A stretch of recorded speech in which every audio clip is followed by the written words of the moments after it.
Թող փառավորվի ամենասուրբ երրորդությունը Հայրը Որդին Սուրբ Հոգին ամեն։ Այսօր ինչպես բոլորս գիտենք, մեր մայր եկեղեցին, Հայաստանի առաքելական Սուրբ եկեղեցին հիշում է անառակ որդու առակը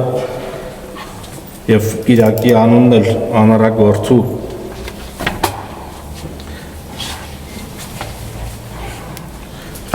անառակ որդու անունով կոչում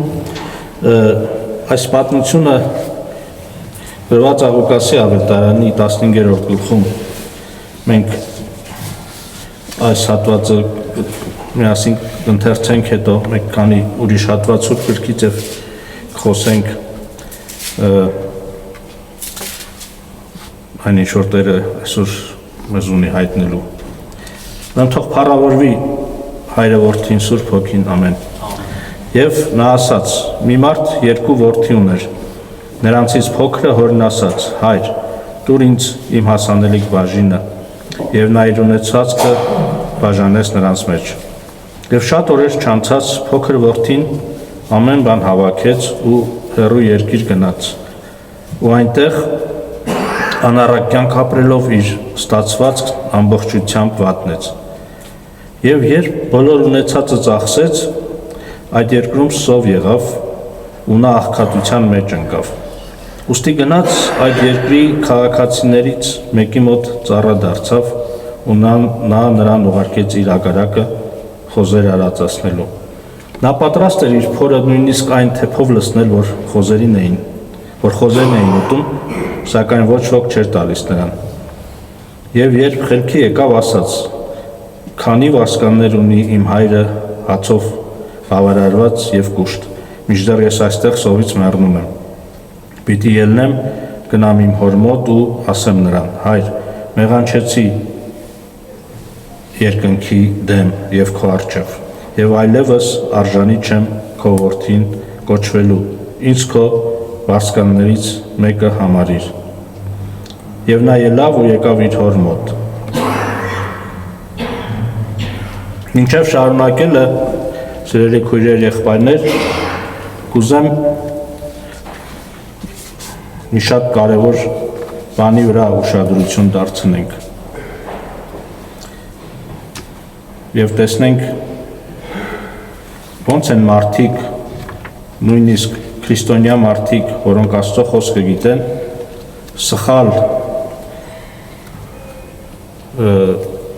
սխալ գնահատական տալիս իրավիճակներին եւ այլն։ Այստեղ տեսնում ենք, որ հենց սկզբում այս որդին, որ ասում է. հայր, տուր ինձ իմ հասանելիք բաժինը, այստեղ ցույց է տալիս, որ այս երիտասարդը բացի այն ամեն բաներից, որ նա արեց, մոռացել էր Աստծո խոսքը։ Սա հրեաների կյանքից եղող պատմություն է, առակա պատմում Հիսուսը։ Իսկ հրեաները լավ գիտեին Աստծո խոսքը եւ այս երիտասարդն էլ լավ գիտեր, բայց այդ պահին մոռացավ։ Տեսեք առակած գրքում ինչ է գրված 20-րդ գլխի 21-րդ տան մեջ առակած գրքի. այն ժառանգությունը, որ սկզբից շտապով է ձեռք բերվում, վերջում չի օրհնվում։ Աստծո խոսքը սովորացրել էր երիտասարդին, որ այն ժառանգությունը, որ շտապելով ձեռք է բերվում, սկզբից վերջում չի օրհնվում։ Ահա Աստծո խոսքը, շատ լավ գիտեր Աստծո խոսքը, բայց տեսնում ենք, որ գիտեր, բայց չէր հավատում, կամ մտածում էր իր վրա այս Աստծո խոսքը չի տարածվի։ Բոլորը այդպես են, բայց ինքը այդպես չի լինի։ Եվ տեսնում ենք, որ այս երիտասարդ հավատացյալ հրեան գոհ չէր իր կյանքից, գոհ չէր իր հոր տան մեջ եղող կյանքից եւ նա մտածում էր, որ իր հայրն է մեղավոր իր այդ վատ կյանքի պատճառով։ Իր վատ կյանքի պատճառը իր հայրն է մեղավոր, այո։ Չկան նմանա չէ մեր նախահայր Ադամին, որը նույնպես մտածեց, որ երկնավոր հայրն է մեղավոր, անենց մի հատ կնիկ էր տվել իրան, որի պատճառով նա մեղք գործեց։ Այս մտածողությունը որ միշտ ուրիշն է մեղավոր, մանավանդ մեր ծնողները, շատ տարածված է եղել միշտ եւ հիմա շատ ավելի է տարածվել եւ մենք գիտենք Աստծո խոսքից, որ Աստծո խոսքը մեզ ասում է, որ աշխարհի վերջում SS մեղքերն են լինելու եւ ասում մարդիկ լինելու են այսպեսին եւ ծնողներին անհնազանդ։ Ինչու ծնողներին անհնազանդ, որովհետեւ մարդիկ մեղադրելու են իրենց ծնողներին իրենց կարծիքով, իրենց անհաջողությունների, դժբախտությունների եւ բանի մեջ։ Իհարկե լինում են այդպիսի դեպքեր եւս, մենք էլ ծնող ենք, գիտենք, մենք էլ ենք մեր մեղքերը գործել իհարկե, բայց ես խոսում եմ նրա մասին, որ այս երիտասարդը եւ շատերս այսպես մեղքը ոչ թե մեր մեջ ենք փնտրում, նախ եւ առաջ փնտրում ենք մեր ծնողների մեջ, մեր հոգեվոր ծնողների մեջ եւ այլն, մեր շրջապատի մեջ։ Ահա ինչ է ասում հայր, ինձ տուր ինձ հասանելիք բաժինը։ Տվեց, գնաց, այնտեղ անառակ կյանք ապրեց, ստացվածն ամբողջությամբ վատնեց, եւ երբ բոլոր ունեցվածը ծախսեց, այդ երկում սով եղավ ու նա աղքատության մեջ ընկավ։ Առակած գիրքը ասում է հարուստի բարեկամները շատ են։ Այդ ժամանակ, որ ինքը հարուստ էր, իր բարեկամները շատ էին, բայց ցենց իր հարստությունը վերջացավ, ասում աղքատացավ, եւ մեկ էլ տեսավ բարեկամ չկա, սով եղավ այդ երկրի մեջ եւ ինքը աղքատացավ։ Եվ սով էր այդ բարեկամները, որ մասնակցում էին իր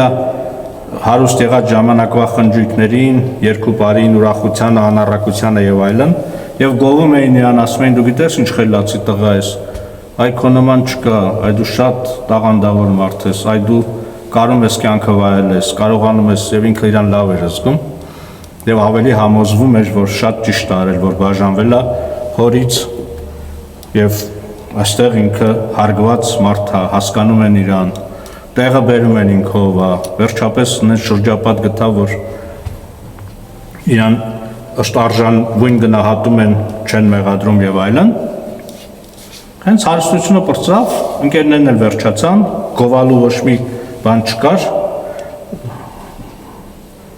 ստիմուլ ոնց արին, խթան չկար,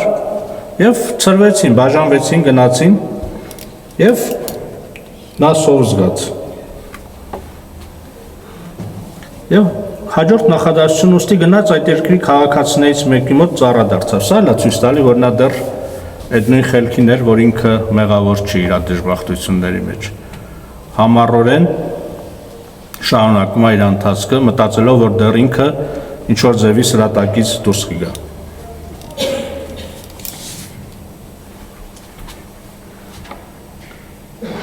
Հարուստ երիտասարդը, հարուստ հոր, հարուստ զավակը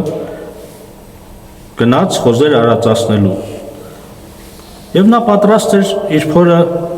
խոզերի կերակուրով լցնելու, այս համառությունը, այս մեղավոր իր գաղափարը, որ ինքը անմեղ է, ինքը հանճարեղ է, ինքը ամեն ինչ ճիշտ է անում, ուղղակի բախտ չունի, ուղղակի այսպես է հանգամանքները դասավորվել, իրան ինքը նույնիսկ որ ուղարկեցին խոզեր արածացնելու, որպես հրեա չխորշեց սրանից, համառորեն շարունակում էր իր ուղին եւ նույնիսկ այն աստիճանի վատ պայմաններ էին, որ երազում էր խոզերի կերակուրը ուտել, ասում է, բայց իրան չէր տալի ոչ մեկ, թույլ չէին տալի։ Սրանով ցույց էին տալի, որ դու շատ ավելի, որ խոզերը շատ ավելի կարևոր են, քան թե դու մեզ համար։ Դու որ մեռնես, ոչինչ, քո նման միլիոնատ կա, կբերենք մեկին խոզ կարածացնի, բայց որ խոզս մեռնի, ինչ պետք է անեմ։ Այո, կամ ոնց որ են սովետական կինոյի մեջ ասում են հորթերը որ սատկենում եմ, քեզ եմ ուղարկելու ցուցահանդես։ Այդ ժամանակ էլ էր այդ նույն մտածելակերպը, հորթը ավելի կարևոր էր, քան թե մարդը։ Այո, եւ ահա այդ ժամանակը որ ասում խելքի եկավ, այստեղ գրված է խելքի եկավ, ուրիշ թարգմանության մեջ, որ ավելի ճշգրիտ թարգմանություն ինքը իրան եկավ։ Այսինքն կարծես այս մարդը այսպես ինքը իրանից հեռացել էր իր էությունից, իր պաշտոնից, իր կոչումից հեռացած մի հատ վիճակ էր եւ ինքն իրան գալով, խելքի գալով ասեց գնամ իմ հոր մոտ, Չէ, ասեց այ մարդ, իշքան վարսկաններ ունի իմ հայրը հացով բավարարված կուշտ, մինչդեռ ես այստեղ սովից մեռնում եմ։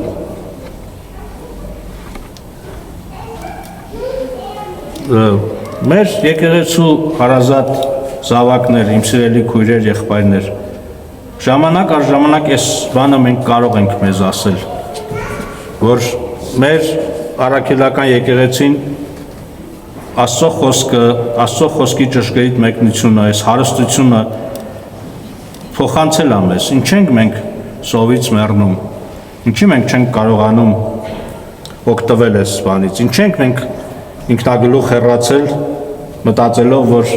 մենք ավելի ճիշտ ենք, քան թե մեր սուրբ հայրերը, որ ժամանակին այս ժառանգությունը փոխանցել են մեզ։ Իրան թե մենք էլ ինքներս մեզ գայինք, մենք էլ հասկանայինք ինչ եկեղեցու զավակներ ենք, ինչ ժառանգություն ունենք, ինչ սուրբ հայրեր ունենք, որոնք փոխանցել են մեզ եւ վերադառնանք, խելքի գանք եւ վերադառնանք։ Պիտի ելնեմ գնամ իմ հոր մոտ եւ ասեմ նրան. հայր մեղանչեցի երկնքի դեմ եւ քո առաջ եւ այլևս արժանի չեմ քո որդին կոչվելու, ինձ քո վասկաններից մեկը համարիր։ Սա ցույց է տալիս, որ իրոք ինքը դարձել եկել, իրոք ինքը հասկացել էր, որ մեղք է գործել ոչ միայն հոր առջև, այլև երկնքի առջև, խախտելով Աստծո պատվիրանները, խախտելով հոր սերը, եւ ասում է գնամ խոստովանեմ։ Կարող էր ուրիշ տեղ գնալ, ուրիշ երկիր գնալ, եթե նույն միտք ունենար, բայց քանի որ որոշեց հորը վերադառնա, որոշեց մեղա գալ, նշանակում է, որ իրոք խելքի էր եկել, իրոք ինքը անկեղծ ծղջացել էր։ Եվ ասում է, ես ասեմ, որ արժանի չեմ քո որդին կոչվելու։ Սա էլ է ցույց տալիս, որ ինքը հասկացավ, որ մեղքը խնդիրը իր մեջ էր, ոչ թե իր հոր մեջ, եւ ինքը արժանի որդի չէր եղել իր հոր համար։ Բայց ամեն դեպքում ինքը շատ էր ուզում, քանի որ մեղա էր եկել, քանի որ զղջացել էր, շատ էր ուզում հոր մոտ ապրեր եւ գոնե հոր վարսկաններից մեկի պես լինել։ Եվ այստեղ ամենագլխավոր նախադասությունն է գրված այստեղ. եւ նա ելավ եւ եկավ իր հոր մոտ։ Ինչ եմ ասում ամենագլխավոր նախադասությունը, որովհետեւ շատ անգամ լինում է մեր կյանքում, որ մենք տեսնում ենք մեր սխալը, մեղա ենք գալիս, զղջում ենք, բայց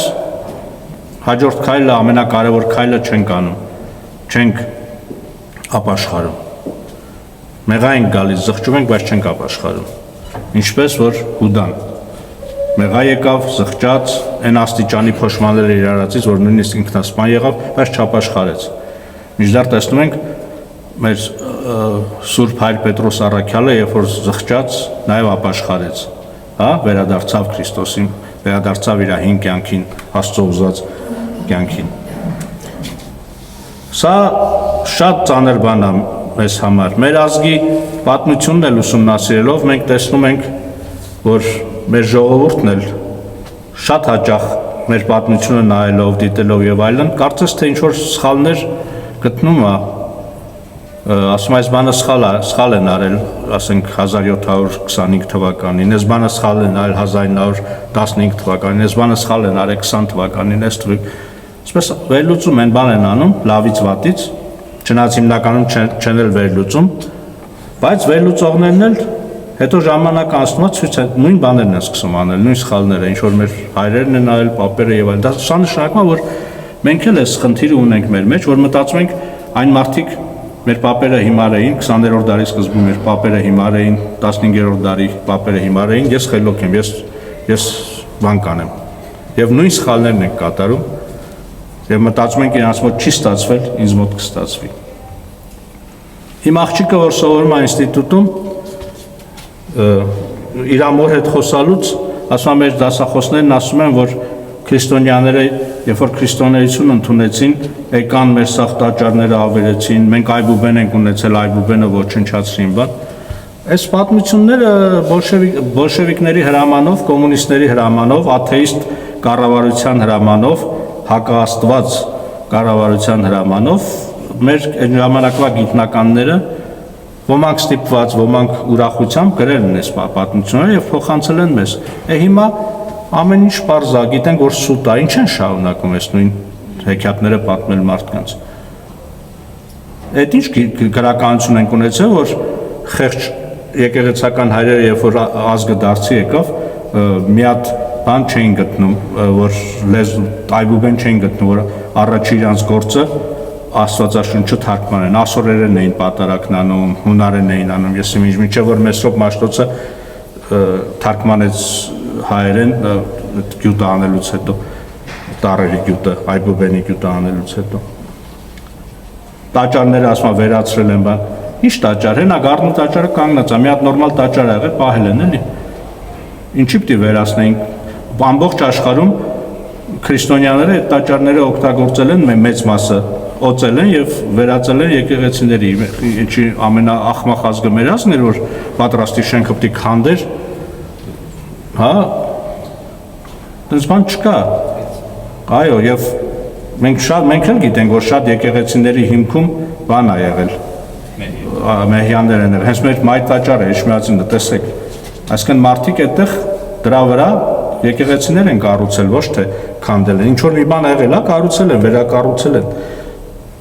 Կամ մինչև հիմա դպրոցներում կարծեմ թե այդպես է, ես իշտա շուտվանից դպրոց չեմ գնում, բայց եթե երեխաներ ունեք, կարծեմ թե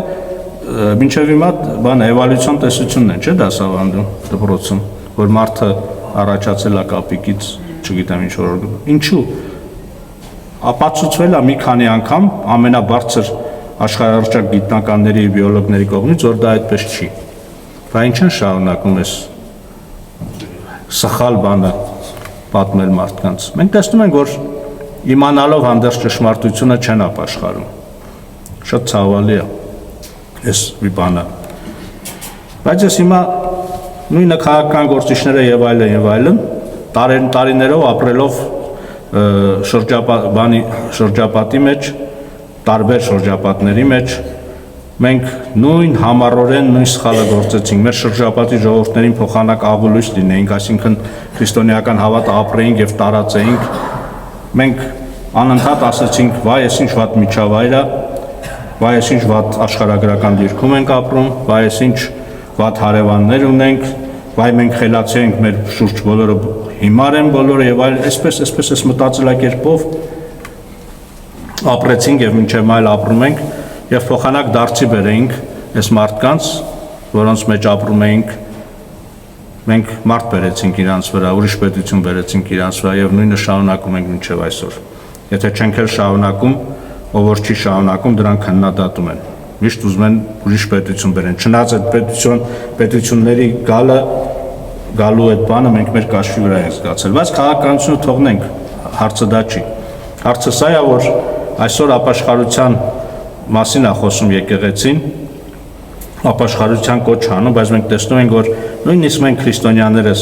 չենք ապաշխարում։ Իմանալով մեր սխալները, իմանալով ինչ պետք է անենք, մեղա են գալիս, բայց հաջորդ քայլը չենք անում, այս ամենակարևոր քայլը։ Ասում վեր կացավ գնաց, այսինքն այդ որոշումը, որ կայացրել էր, ինքը իրագործեց կյանքով, իրական կյանքով։ Մենք դեռևս այն մեր հոգու ամենախորը տեղում ամեն դեպքում մտածում ենք, որ չէ, ես այդքան էլ սխալ չեմ։ Լսել եք քրիստոնյաների վեճեր, տեսել եք արդյոք քրիստոնեական եկեղեցիների ղեկավարների քննադատությունը մեկը մյուսի հանդեպ, կարդացեք պատմությունը, եթե չեք տեսել, կամ կհանդիպեք, երբեք վիճողներից ոչ մի կողմը սխալ չի, միշտ բոլորը ճիշտ են։ Եվ շատ զարմանալի է, որ եկեղեցու հավատացյալների մեջ էլ էս բանը կա, եւ որ մենք խոսում ենք, մարդիկ պատմում են դեպքեր, երբեք պատմողը սխալ չի, միշտ դիմացինն է սխալ, միշտ։ Տարիներով շարունակվում է այս պատմությունը, դարերով։ Եվ մենք միշտ ճիշտ ենք, միշտ մեր դիմացինը սխալ է։ Սա նշանակում է, որ մենք չենք կարողանում իրոք ընդունել, որ մենք հնարավոր է սխալ լինենք, այսինքն մենք չենք կարողանում ապաշխարել, էլի, սա եմ ասում։ Մենք մեկ զղջում ենք, մեկ մեղա ենք գալիս, բայց չենք ապաշխարում։ Նույն սխալները շարունակում ենք անել։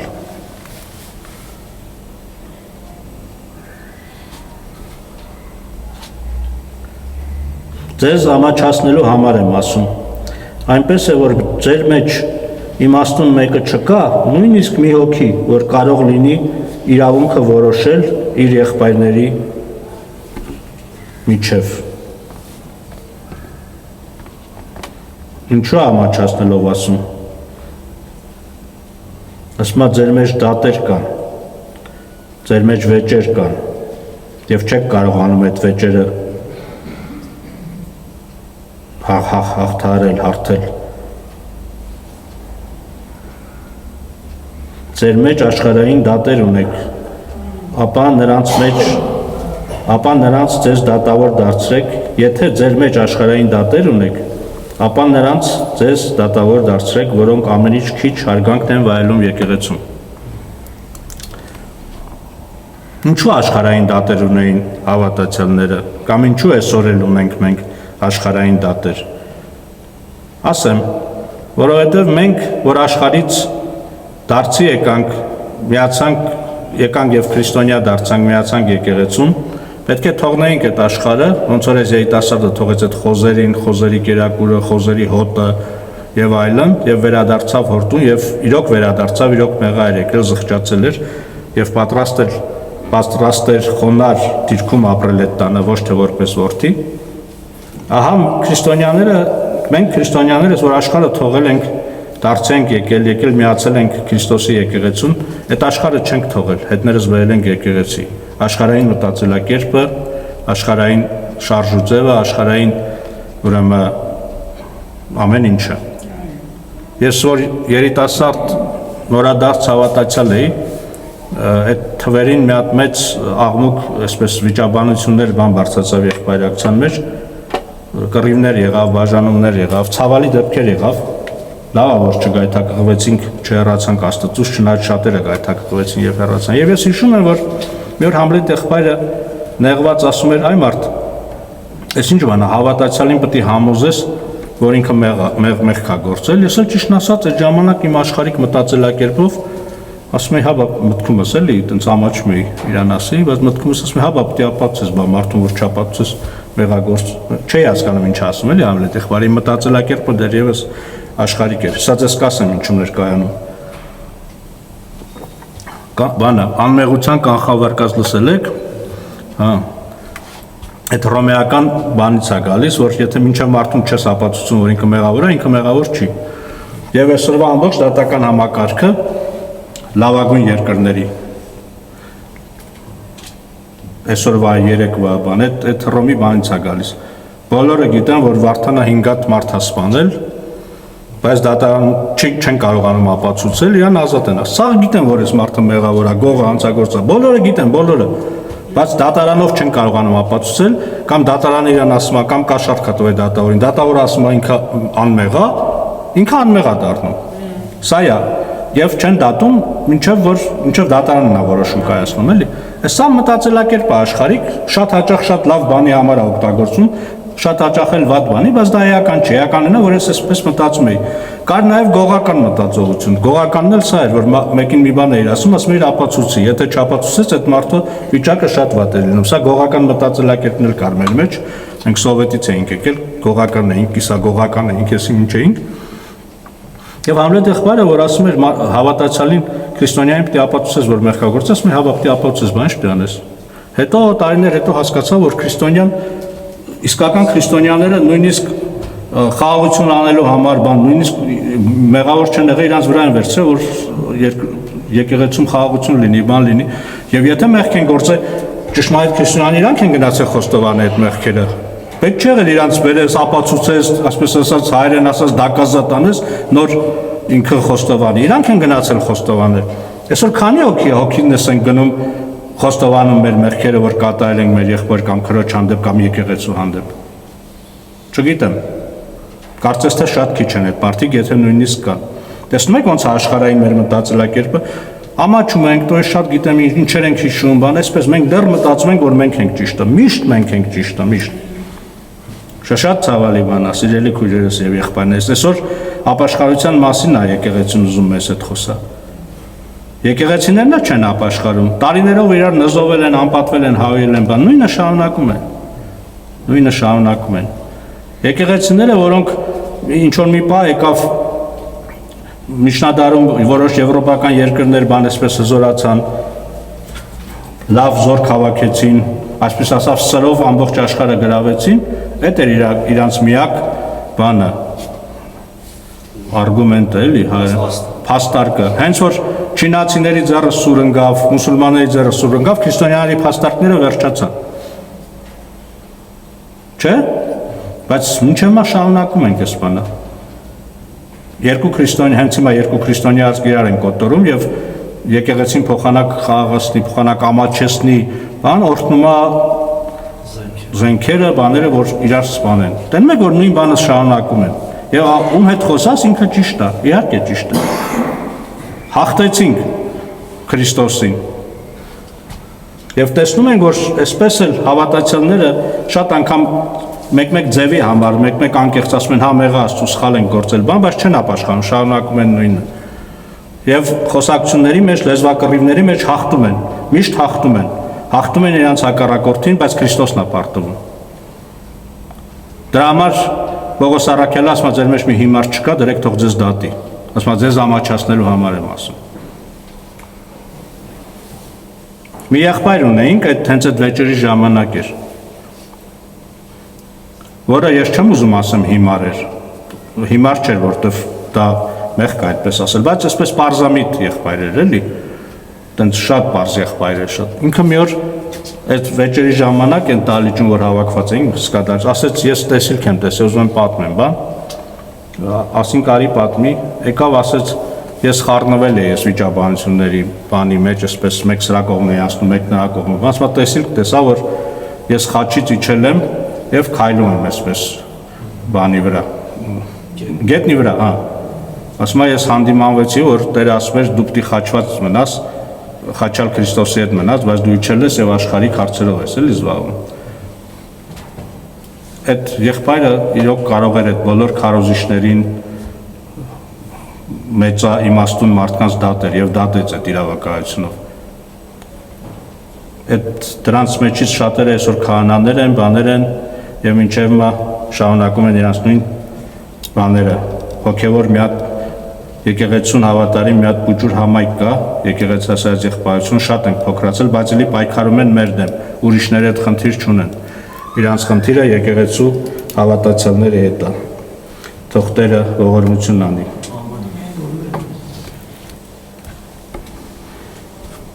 Եվ այնքան էին բանարել, որ աշխարհային դատավորների մոտ էին գնում, եղբայր ինչ ունես դու կիսելու քո եղբոր հետ, ընել են թվերին, որ քրիստոնյանը լինելու համար հալածում էին, տառապում էին, բայց մարդիկ ինչ որ բաներ ունեին իրարից պոկելու, իրար ապացուցելու, իրար այսպես ասած մզցնելու եւ գնում էին աշխարհիկ դատավորների մոտ։ Մենք չգիտենք, որ մենք հրեշտակներին պիտի դատենք։ Ապա որքան ավելի այս կյանքին վերաբերվող բաները։ Եթե ձեր մեջ աշխարհային դատեր ունեք, ապա նրանց ձեզ դատավոր դարձրեք, որոնք ամենից քիչ հարգանքն են վայելում եկեղեցում։ Անարգիների։ Այո։ Ձեզ ամաչացնելու համար եմ ասում։ Ճիշտ ասում է Պողոս առաքյալը, անարգին որ հարցնենք, ասի եղբայրներ, բարիշեք, մի բան արեք, հա, տենց ընչաքաղց մի եղեք, ագահ մի եղեք, բան, արակ ասեն, սովա ասի, ավետանսկի չել կարում կարթա տարասխալովա գրում, բան, եք ինձի դասը սովորցում, այսպես, բայց դրանք կասեն, եթե այդ գրագետը չի կարողանում Աստծո հոգին, Աստծո հոգու ձայնը լսել, Աստված այսպիսի մարդկանց է խոսեցնում։ Ձեզ ամաչացնելու համար եմ ասում։ Այնպես է, որ ձեր մեջ մի իմաստուն մեկը չկա, նույնիսկ մի հոգի, որ կարող լինի իրավունքը որոշել իր եղբայրների միջև։ Չկա, գիտեք ինչի։ Որտեղ մենք գիտենք ճշմարտությունը, բայց ասում ենք, եթե ճշմարտությունն ասում կարող է Լևոնը նեղանա, գործ ունեմ իր հետ, հետո կարող է իմ գործը լավ չլինի։ Կարող է Լևոնը լսի գնային մեկին պատմեն, մեկը sense բան մտա, այսինքն մենք քաղաքականություն ենք խաղում եկեղեցու մեջ։ Եվ դառնում ենք ապուշ։ Փոխանակ իմաստուն լինենք։ Նույնիսկ մի հոգի չկա, որ կարող լինի իրավունքը որոշել իր եղբայրների միջև։ Մինչդեռ եղբայրը եղբորը դատի է գնում, այն էլ անհավատների առջև։ Եվ շատ ցավալի է, որ շատ հաճախ անհավատները դատում են ավելի ճիշտ, քան թե հավատացյալները։ Ո՞վ է եղել Երուսաղեմ։ Դեք ինչ են անում Երուսաղեմում։ հայ առաքելական եկեղեցու, հույն առաքելական եկեղեցու, կաթոլիկ առաքելական եկեղեցու, Ղպտի եկեղեցու, ասորիները բոլոր առաքելական եկեղեցու իրար ծեծում են եւ ով լավ է ծեծում, այնի ճիշտ է այդ օրը դուրս գալի։ Եվ ով է բաժանում իրանց հրեա անհավատ ոստիկան։ Ծաղում են սա մորիկ։ Ու սենց ինչ ասում են ամոթ հա աշխարհին մենք լավ վկայություն չի, ասում են հաջորդ տարի նորից իրար ծեծում են այդ օրը։ Մի տարի սպաս ավել գնում պարապում են բան, որ հաջորդ անգամ լավ ծեծեն։ Սենց խայտարակություն է, ես չգիտեմ։ Բայց չեմ ասում դատելու համար, ուղղակի ասում որ հասկանանք էլի ինչա այսօր աշխարհը անհավատ, որտեղ մենք ենք խավար դառը, մենք աղ չունենք մեր մեջ։ Բայց ես ինչ կարամ անեմ, գնամ Երուսաղեմի պատրիարքին դաստիարակեմ, մեղա Աստծո, ես այդ նկատի չունեմ, բայց ես կարող եմ ես ինքս նույն սխալները չգործել։ Ես ինքս որպես հավատացյալ ճիշտ կյանքով ապրել։ Ես ինքս կարող եմ ապաշխարել եւ դու կարող ես ապաշխարել։ Եթե չես կարող, մի հատ հիմար մեկին գտի, քեզ կսովորացնի ոնց ապաշխարես։ Քո եկեղեցու մեջ։ Եվ սա չափազանց մեծ թերություն է ձեր մեջ, որ իրար հետ դատեր ունեք։ Ուշադիր լսեք, ով որ քնածա թող արթնանա, լսեք ինչ ասում էր Պողոս առաքյալը։ Ինչու դուք չեք հոժարում անիրավություն կրել։ Ինչու դուք չեք հոժարում զրկանք կրել։ Նույնիսկ անիրավություն կրելու գնով, զրկանք կրելու գնով ասում խաղաղությունը պայեք։ Ինչու դուք չեք հոժարում անիրավություն կրել։ Ինչու, որտեղ ես ճիշտ եմ, մախբերխի պետք է ես կրեմ։ Ես միշտ եմ ճիշտ էնել, բարձվում է։ Ինչու չեք հոժարում զրկանք կրել։ Դու այնով է, որ ես նրա համար զրկանք կրեմ։ Միշտեր զրկում եք եւ անիրավություն անում, այն էլ ձեր եղբայրներին։ Միթե չգիտեք, որ անիրավները Աստծո արքայությունը չեն ժառանգելու։ Ո՞նց չգիտեն։ Գիտեն, որդին էլ գիտեր, որ հորը լսել է անեսքապ, չլսել է անեսքապերում։ Ամեն ինչ գիտենք։ Բայց ապրում ենք, կարծես չգիտենք, չգիտացածի նման։ Եվ այսօրվա եկեղեցու պատգամը սա է մեզ բոլորիս, ապաշխարեցեք։ Միայն որոշումներ մի կայացրեք։ Միայն սխալ գործերը կամ անալիզներ մի արեք։ Չնայած մեր ազգն հենց հոսքի անալիզել չի անում, չել ուզում անի, բայց ամեն դեպքում մենք ազգից չենք խոսում, ազգի ինչ վիճակի է, սա մեզ քրիստոնյաներից պատճառով է, այսի միշտ հիշենք։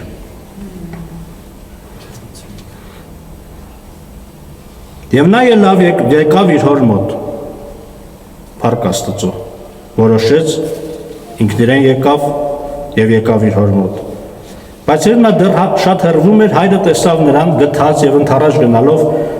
նրա վզովն ընկավ եւ համբուրեց նրան։ Այստեղ ցույց է տալիս, որ հոր մեջ չէր խնդրեմը, իրա մեջ էր խնդրեմը, ինքն էր մեղավորը։ Ես ասեցի, չէ, հնարավոր է, որ հայրերը մեղավոր լինեն, ծնողները, բայց այս դեպքում տեսնում ենք, որ հայրը մեղավոր չէր։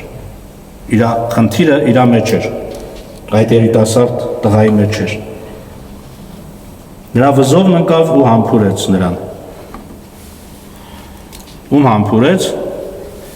խոզարածի իր ունեցվածքը վատնածին, այն մեծ եղբայրը ինչ որ ասում է, ճիշտ է ասում։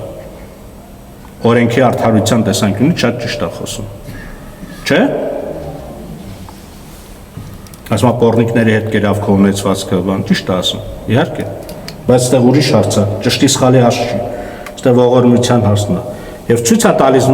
մեզ նաև, որ մենք կարող ենք, այսպես ասած, արխային ապաշխարել, մեր հայրը սպասում է։ Պրոբլեմը մեր մեջ չի, որ չենք ապաշխարում։ Մեր մեջ է, որ չենք ապաշխարում, որ մեջ չի։ Մենք կարող ենք արխային, հանգիստ խղճով ապաշխարել, հայրը սպասում է։ Հայրը սպասում է, մեզ բան չի ներկայացնելու։ Շատ մեր քույրեր եղբայրներ մեզ այսպես պարտամուրակ են ներկայացնում։ 10 տարի հետո, 20 տարի հետո, 50 տարի հետո երեսով են տալի։ Հայրը այդպես չի։ Ապաշխարենք եւ նա պատրաստ է մեզ ընդունելու։ Խնդիրը մեր մեջ է, որ չենք ապաշխարում։ Վզովն ընկավ համբուրեց նրան եւ կստանանք հոր համբույրը, Աստծո համբույրը մեր անառակներիս վրա։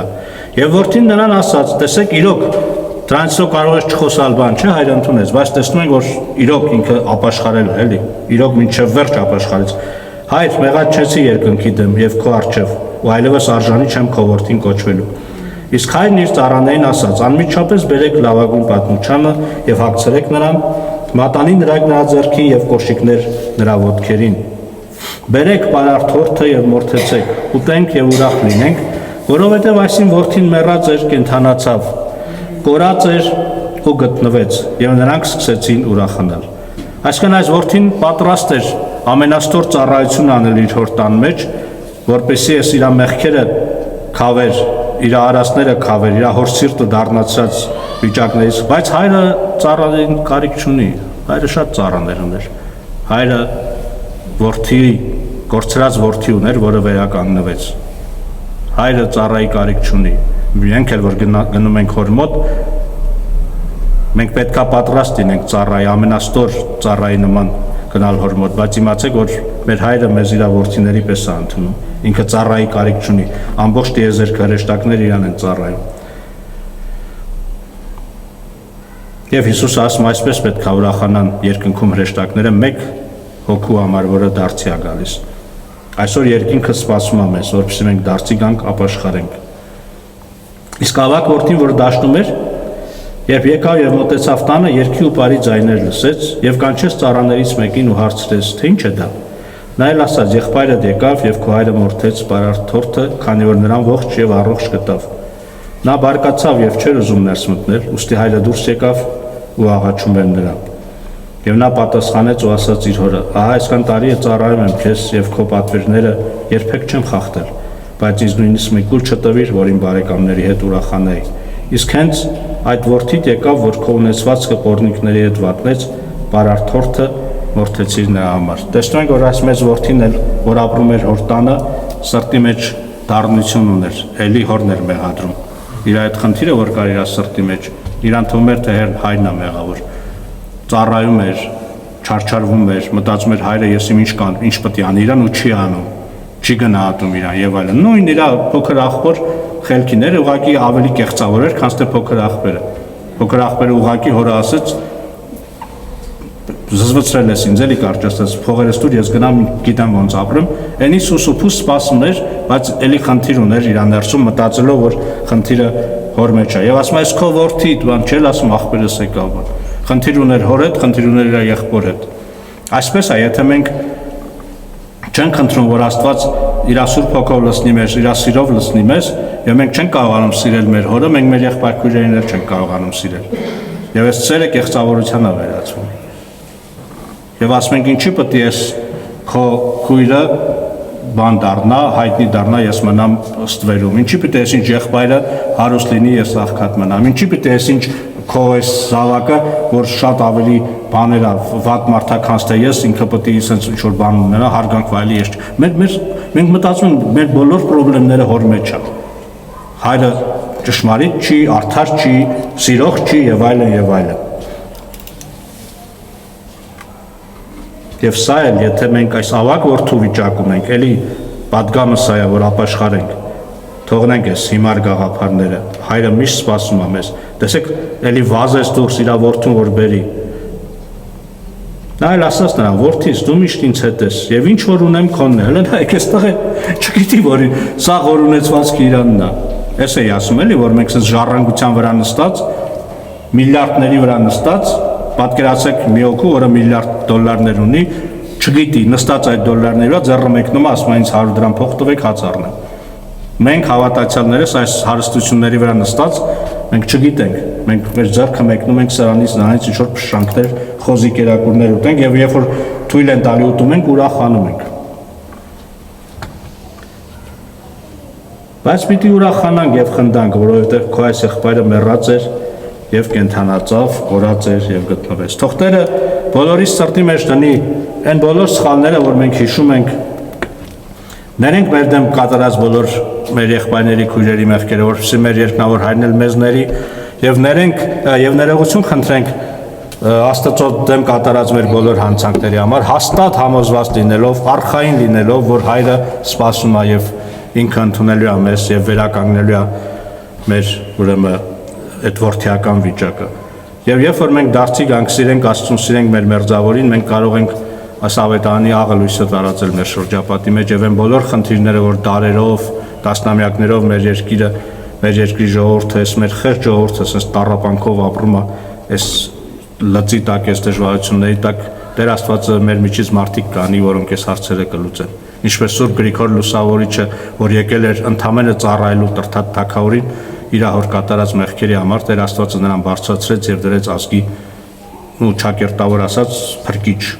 եւ ազգին դարձի բերող, ազգին մկրտող։ Եվ այսօր մեր ժողովուրդը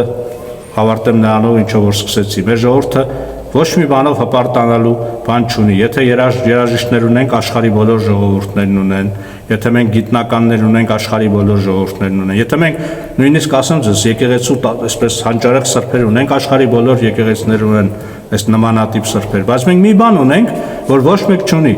Դա մեր առաջին պաշտոնապես քրիստոնյա ազգ լինելն է։ Եվ մենք սրանով պետք է հպարտանանք եւ սրանից ենք ամաչում հենց։ Ամաչում ենք։ Այն բանով, որով պետք է հպարտանանք։ Մենք տարօրինակ ժողովուրդ ենք, բայց Տեր Աստվածը սպասում է մեզ, որպեսզի ապաշխարենք եւ փառավորվի իր սուրբ անունը։